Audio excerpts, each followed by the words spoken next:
Did you ever get presented with a piece of classical text in either a school or in a professional audition or a rehearsal room or in drama school, and you just take one look at it and you go, what the fuck is this? Yeah, it happens. It happens to us all, in fact. So let's go through the 5 things that you should be doing to help you break down, understand, and then actually make the classical language your friend. Classical or Shakespearean text looks and sounds and is a lot different to contemporary text, and it is still widely used in both a professional capacity and at drama school level, so you need to be able to actually get to grips with it. Predominantly it reads and sounds and looks like poetry. A lot of it will be written in verse, not all of it, some will be written in prose, but for the stuff that you're going to be doing either speech-wise, a lot of the conversations, they take place in verse. But just because it sounds like poetry doesn't mean that it needs to be performed like poetry. One of the most amazing insights that I was ever given by a drama school director was that Shakespeare is not meant to be read, it is meant to be performed. So basically meant that it's not supposed to just exist on a page, it's supposed to be brought to life, and that is the job of the actor. And the hurdle is that this is heightened language, it's not as accessible as contemporary language is, but it still means that the character and the story and the scenario and the language is actually supposed to be brought to life in a very real and truthful human way. Because at the end of the day, nobody wants to pay a ticket to go to a theatre to basically just have somebody doing a kind of stuffy English literature reading of some poetry. Maybe that's your thing, I don't know, but it's not my thing, it's not my thing. It's not why I would go to the theatre, and it's probably not why most people would go to the theatre. So we need to bring it to life much like we would contemporary text. So this is how you do it. Start off first of all with your 3 translations. So you're going to start off with your fundamental Shakespearean version of the text, which is what is actually there on the page. So it will look a bit funny, it will sound a bit funny, different words, punctuation, structured in a way that you would not probably normally write a monologue or a scene. So that is your first translation, that is your first version. Then what you actually want to do is take that and you need to be able to translate it into language that you do fundamentally understand. So this version is called the literal translation. It's the kinds of versions that you would find on Spark Notes or No Fear Shakespeare. The stuff that if you typed it into Google with translation on it, that's what would come up. It is basically just exchanging the Shakespearean words and putting them into language that we fundamentally understand. So if you take Viola's first line from her speech from Twelfth Night, which is, "I'd left no ring with her, what means this lady?" That's your Shakespearean version. So now you can change that into the bog standard literal translation, which could be, "I didn't leave her a ring, what does she mean?" Language that's a little bit more understandable to the already existing contemporary ear. So there are your first 2 translations. Now comes the fun bit. You take the literal translation, the actual contemporary language, but then you translate it into words that you would use yourself. Because at the end of the day, it's got to come from you. So how would you say these lines? What words would you actually choose to use if you were in this situation and you had to basically say what is being dictated on the page? So you could translate that from, "I didn't leave her a ring, what does she mean?" And it could translate itself into,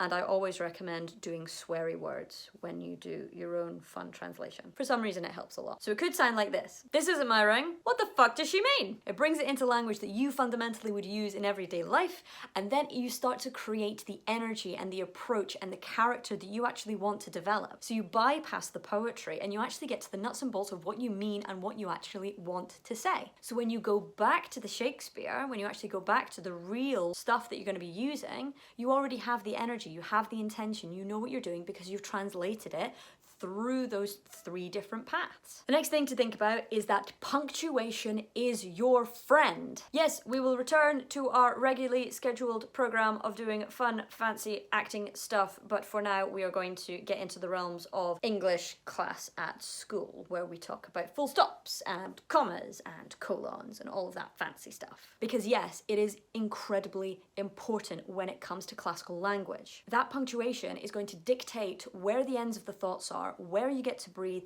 how the thought progresses, how the thought evolves, and a whole host of other things. It is the most surefire way for me to know that you have no understanding of what you're actually saying is if you are bleeding 2 different thoughts together when there's actually punctuation there, or if you're just separating thoughts out where there's no punctuation present. It starts to interfere with the actual meaning of the thought, and if it interferes with the meaning of the thought, then it interferes with the clarity of the thought. So if you actually are on the side of your audience, you want them to understand what you're saying because it will be a contemporary audience. They won't have that fundamental understanding because they operate in the kind of contemporary language sphere. So you want to make it as clear as possible as you can. Punctuation helps with that.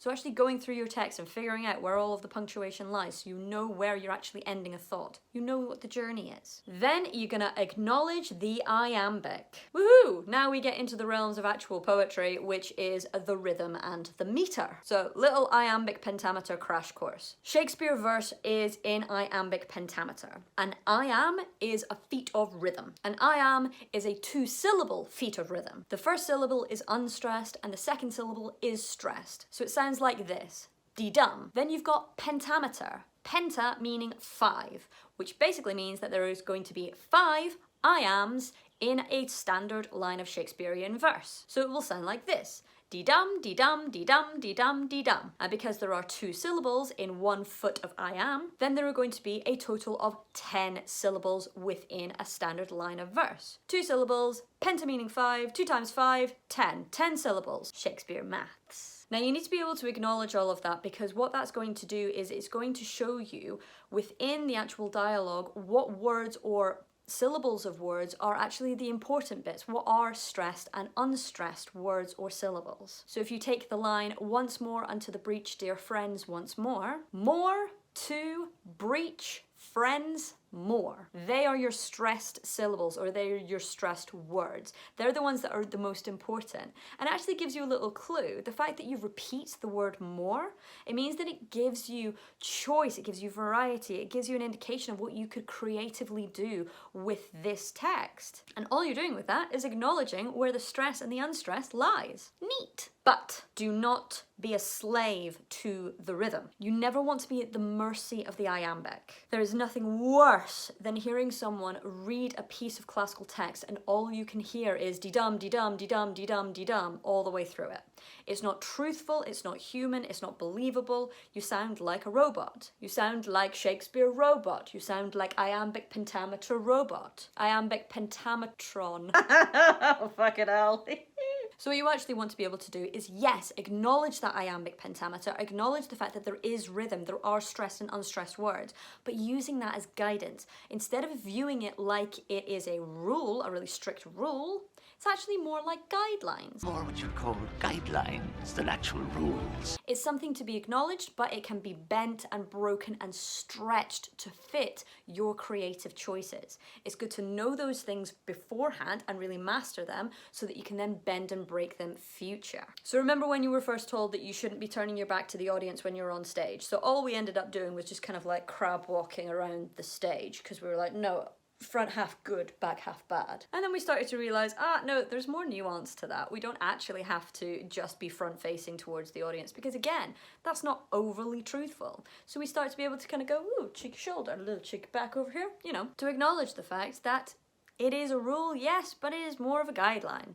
So treat iambic the same. And my last and final tip, and if you take nothing away from this video, please at least take this one. Do not do Shakespeare voice. Don't do it. Just don't. It's awful. It's awful. Don't do the Shakespeare voice. Don't do the ye olde fashioned Laurence Olivier tomorrow and tomorrow and tomorrow nonsense. Because it's not truthful. It was very much of an age. It was of a particular feel and generation that was a lot more heightened and poetic and dramatic. But now we're actually operating in a realm that we want a little bit more realism. We want it to actually read as if it's contemporary language. And you need to be able to approach it from a truthful perspective. And the way that you do not do that is by romanticizing it and poeticizing it and making it sound really flowery and light and dramatic. Because what is more believable to you? Thou, nature, art my goddess. Or, thou nature, art my goddess. You tell me which is a little bit more believable. Which one you would be more inclined to say, yes, I believe you. Don't do the Shakespeare sounding stuff. It sounds pretentious, it's untruthful, and it gets on my nerves. So if you're gonna do it for anyone, do it for me. So there we go. I really hope that you enjoy playing around with all of this classical text. Now, if you need help implementing all of the things that I've gone over in this video, if you're really, really unsure when it comes to classical language, or contemporary language for that matter, then get in touch. I do one-to-one online sessions of all things coaching, all things audition. So if you were prepping for drama school, if you were prepping for a professional audition, or if you were just looking to get really creative and into the flow of doing those things again, then get in touch. I would love to hear from you. And also, if you are struggling to find Shakespearean or classical text to actually play around with to put these things in practice, then you're in luck. Go to my website. I have a free, completely for free, no monies, Shakespeare monologue suggestion resource sheet. That's a mouthful. With over 50 Shakespeare speeches that I think are the absolute tits, and they're for all genders, for you guys to experiment with, and all you need to do is go to the website. The link is in the description below to grab your copy. But I really hope that you enjoyed this. Just make sure that you click like and that you subscribe to the channel and tell loads of people about it. Tell all of the people about it, because then we can all collectively make Shakespeare our bitch. Okay, until next time, bye!